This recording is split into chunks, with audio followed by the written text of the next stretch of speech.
Have you ever stood by a window as the day was exhaling its final breath, watching the sky turn a heavy, bruised purple, only to realize that you have forgotten how to wish? You look at the horizon and see only a boundary of time, a marker of another day endured, rather than a threshold to a different life.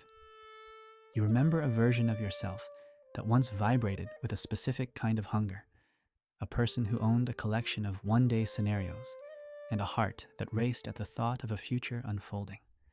But now, when you try to reach for a dream, your fingers find only the thin, cold air of reality. You move through the world with a quiet, persistent stillness, watching others chase their suns with a sense of distant, hollow curiosity. You feel as though the saturation has been bled out of your internal cinema, leaving you in a world of gray utility, where the only thing that matters is the next task, the next obligation, or the next hour of sleep. You carry a hidden shame, wondering if you have become a hollow vessel, or if you have simply run out of the fuel that makes a human being feel real.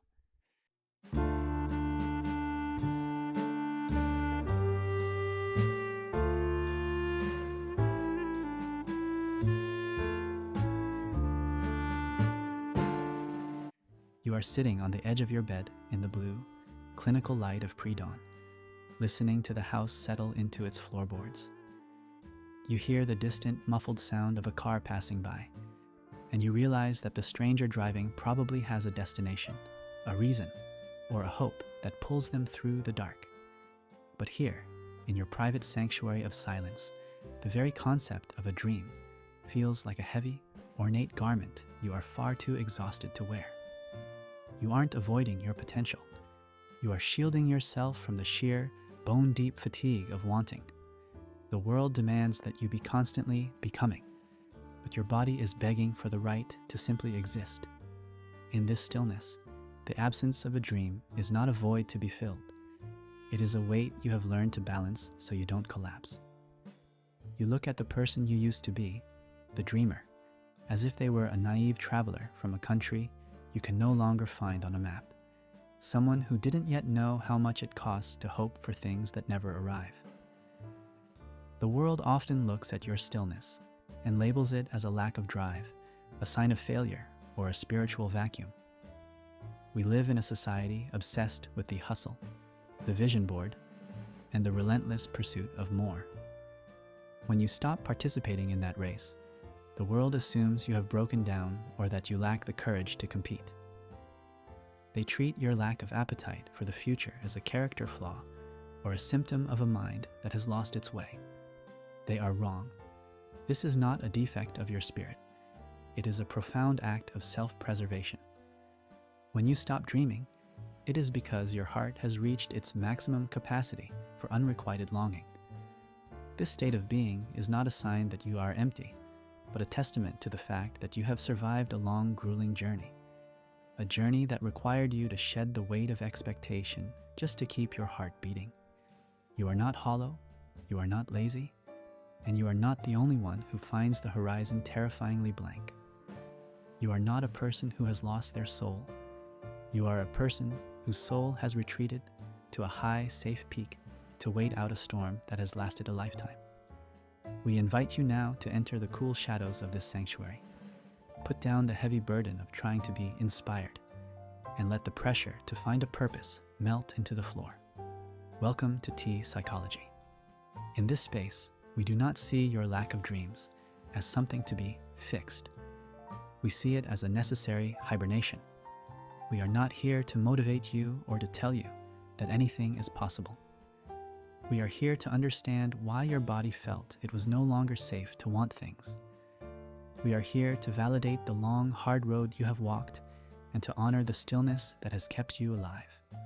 Your body records the history of every time you reached for the sun and felt the sting of the frost. To understand why the dreams have vanished, we must look at the way your inner self protects its most precious resource, your vital peace. Within the quietest depths of your mind, there is a delicate, unspoken negotiation happening between the effort you expend and the probability of a meaningful return. Your history has shown that when you navigate a sequence of significant disappointments, or when your environment is consistently unpredictable, your mind enters a state of preservation. It is not that you have lost your capacity to imagine. It is that your internal world has recalibrated itself to keep you safe. The pathways that once created the electricity of excitement have been quieted to prevent you from chasing goals that your nervous system now perceives as high risk for emotional agony. If every time you felt hope in the past, it was followed by a crushing, physical drop in your spirit, your mind eventually identified hope itself as a threat to your stability. It is recorded as a protective numbing of the future. From the perspective of survival, an animal that continues to hunt in a barren, winter forest will eventually perish. Your mind has decided that the forest of your current life is too cold to justify the hunt, and by turning off the dreams, it is actually performing a final, desperate act of love to keep you from burning out. Behind these layers of quietude lies the history of a heart that was forced to grow old far too soon. To understand the scars that formed this habit of not wanting, we must look at the specific environment where a child's desire became a liability. For many who no longer dream, childhood was not a space of play, but a landscape of navigation. If you grew up in a home where the emotional climate was unpredictable, where a parent's mood could shift like the tide, your primary goal was not to reach for the stars, but to keep your feet firmly on the ground. You learned that having a dream required a luxury of focus that you simply did not have. It's recorded as a survival trait. You exchanged your imagination for the hyper-vigilance necessary to keep yourself safe.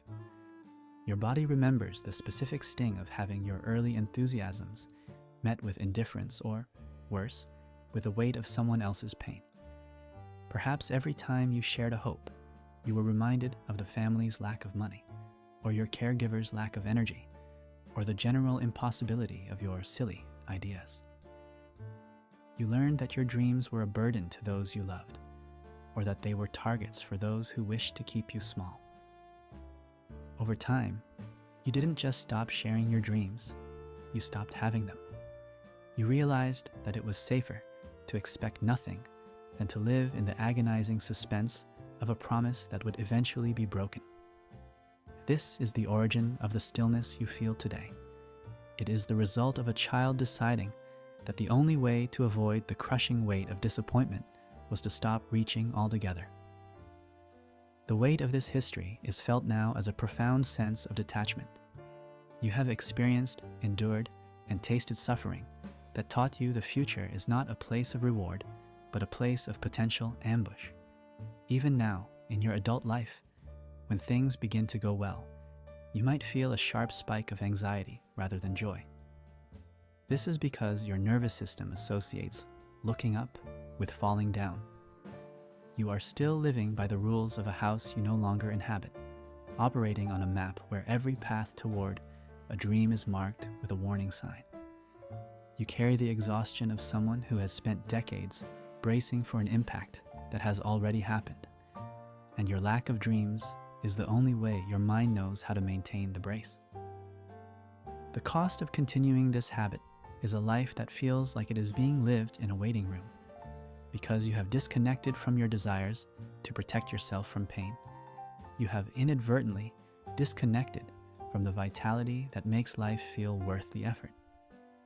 You move through your days with a sense of functional numbness, where you are capable of doing the work, but you are incapable of feeling the light. This creates a state of chronic, low-level mourning, not for a person who died, but for the person you were supposed to become. You are running a massive background process of active suppression, holding a heavy door shut against your own heart, terrified that if you let yourself want even one small thing, the entire flood of a lifetime's worth of unfulfilled longing will come rushing in and drown the stability you've worked so hard to build. The silence tells us that you often feel like a spectator in your own existence, watching the years pass with a sense of, is this it? You look at the lives of others, their passions, their projects, their frantic striving, and you feel a mixture of pity and exhaustion. You are living in a world where you have mastered the art of survival, but you have forgotten the mechanics of living. This is the lingering shadow of the safe mode. When you learned to turn off the dreams to survive the storm, you didn't realize that the switch would get stuck in the off position. You are now a survivor who is safe, but who is also profoundly, devastatingly still. Behind these layers of exile, the path toward a different kind of presence does not begin with a forced re-entry into the noise of ambition. It does not require you to suddenly manufacture a grand vision or to join the frantic race of those who measure their worth by their milestones.